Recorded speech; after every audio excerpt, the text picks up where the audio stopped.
All right, tubers, tubettes, crazy people. I'm here with my buddy and neighbor Mark, and he has a YouTube channel also, Every Man Has a Story.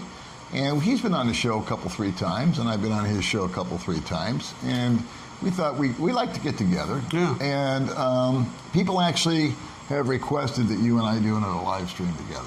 I'm happy to do it. I think that would be... The only reason I have a YouTube channel is because of this gentleman. He's the one that, he had it first, and I asked him about it. He kind of walked me through the whole thing, got me started, so that's why I've got a YouTube channel, and Paul's helped me out a lot. So you can blame me for his crappy channel. If you don't like it, just tell him.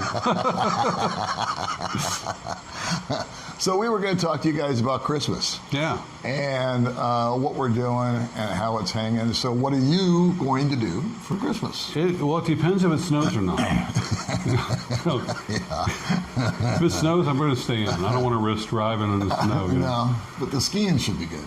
Yeah. They've got a great mountain behind us there. You could go up there and ski down. Or like, I just, one of those little round saucers, Yeah. It's more my style. That's mine too. You can take a nap and just come down. I don't know, we're going to, I've been kind of celebrating Christmas from the day December started. That's what I've been doing. Doing things for people, like with her family, went over there and I surprised them. I went to their house. We made a video about their house. And I didn't realize that they sleep on the floor there. I mean, right on a bamboo floor. No padding or anything. And so I bought everybody a mattress, and surprised them. They came home from work and school and they all had mattresses. And then I'm fixing up the house and doing things for people. I'm just trying to spread the cheer, because I don't need anything. I don't need anything at all. And so I'm just buying little gifts, like my girlfriend. Instead of giving her everything on Christmas, I've been buying little things for her, throughout the week. And it's just more fun like that. On Christmas, I've got a few things I'll give her too, but I think we'll have her family over. Okay. But, simple. Every day is Christmas for baby May. Yeah. Well, here in the Philippines, Christmas lasts for, 6 months? Yeah. When are you going to take your tree down? I'm going to take my tree down around July, I think. I like the light. I mean, it's really... Yeah, you did nice. Yeah, I know, it's good, yeah. So what May and I are going to do is very similar to you. We were looking around the other day, and we realized that there's nothing we really need. And, it's just like one more gadget or one more bracelet or wallet or something like that would just replace something that you've already got. And to me, it just didn't make any sense. So her and I had a little powwow, and I said, you know what I'd like to do is, you're going to spend this much money on buying me a gift for Christmas, right? And she said, yeah. And I said, and I'm going to spend this much buying you a gift for Christmas. And she said, okay. And I said, we can do that. Or what I would, and don't tell me right now, but what do you say we just pool that money together and we buy a bunch of stuff for your family, same as you're doing with your girlfriend?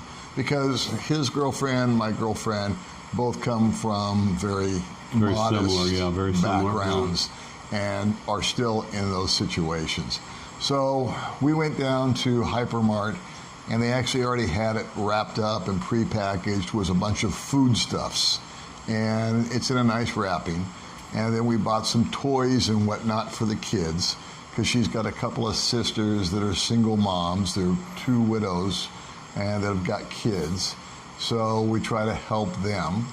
And then we're going to take another little portion of money, and we've kind of adopted the kids that live up at the Japanese shrine. And again, it's not going to be big stuff. It's just going to be some toys or some candy, maybe some toothbrushes and things like that. There's a couple of teenagers we got to figure out what they'd like. And then we're going to go up there and kind of surprise them and play Santa. Because, it's in America, we were buying Xboxes and new phones, and it was like I always felt compelled to get all this new gadgetry that was really just kind of, I don't know, brainwashed that I needed. And out here in the Philippines, you just see that basic needs need to be met. And the true spirit of Christmas, I think, is just, when we can take that lump of coal and turn it into something. And again, this is something these are gifts that you're doing that I think Baby May and I are doing that will really be appreciated, and they'll be utilized, and they're needed. and it's necessary. And it could be simple stuff like paper products like toilet paper. I bought a tire for my girlfriend's brother's motorcycle. Mm-hmm. The back one, you know, the bald. So, Yeah, it's stuff like that. Things they can use. People are in a position out here that like the motorcycle, the house needs repaired, the washing machine. They don't really have washing machines, but some sort of, the plumbing needs to be fixed or something like that. And they don't have the funds for it, so they could care less about an Xbox or a TV or an iPhone. They just want running water. And so we're going to try to provide that for these folks. have you noticed that here in the Philippines you don't see Santa, like all the malls and stuff, you don't see Santa everywhere? Because in America, all these kids, they sit down, Santa got their big list of all the things they want. And these kids here, like my girlfriend Jen, she said her entire life she never once got a Christmas present. They didn't do anything for Christmas, no tree, no decorations, zero. Right. For her entire life. She's 25. Right.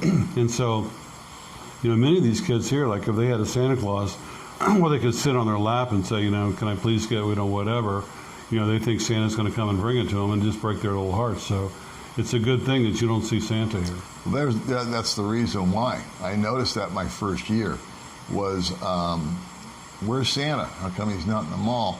And then it dawned on me, my dumb little brain.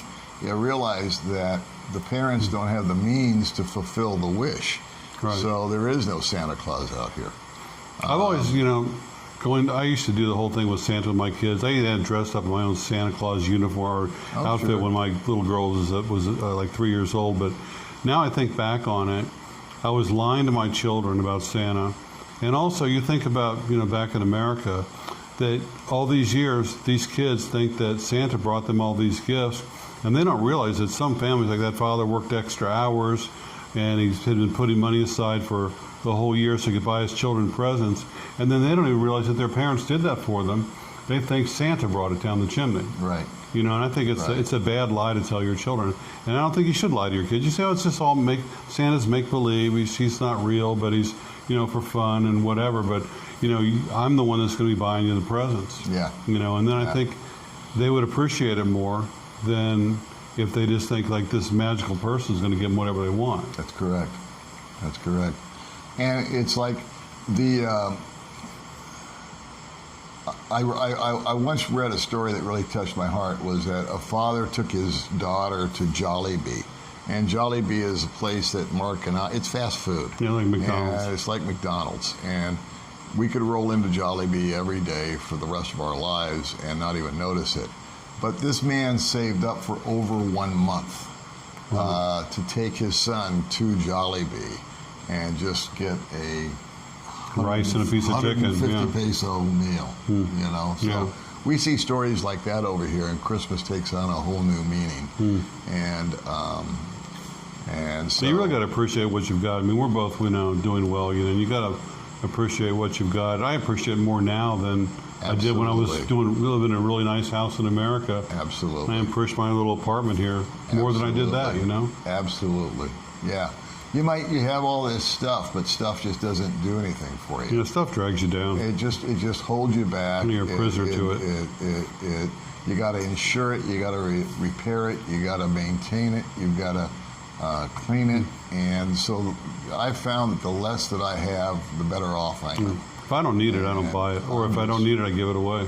I'm just completely happy with air conditioning and shelter, food in the refrigerator, May's company, good friendships, and every now and then we'll splurge. Yeah. And we'll get a bottle of wine or something.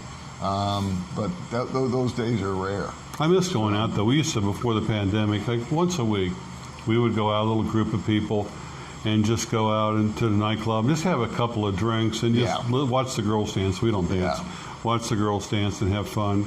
And it was just a nice, nice thing to do on Saturday night. And we would leave it, we'd meet at like 10 o'clock, right? Yeah. And now everything closes at 10 o'clock, everything. So there's no place to go. And especially at Christmas, you want to go out and do something and get together with people, have a party or whatever. So I miss that. I hope it comes back soon. Yeah.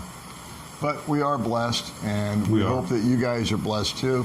We hope that you guys have a great holiday. I know that with COVID and with unemployment and with all the dissension that's going on around the world right now, that times may be tough. So our hearts go out to you, and just want to thank you for joining in and listening to us babble about, what we're doing over here. And if you have any questions or comments, please feel free to leave them, even if they're stupid questions. No. All right. We'll talk to you guys later.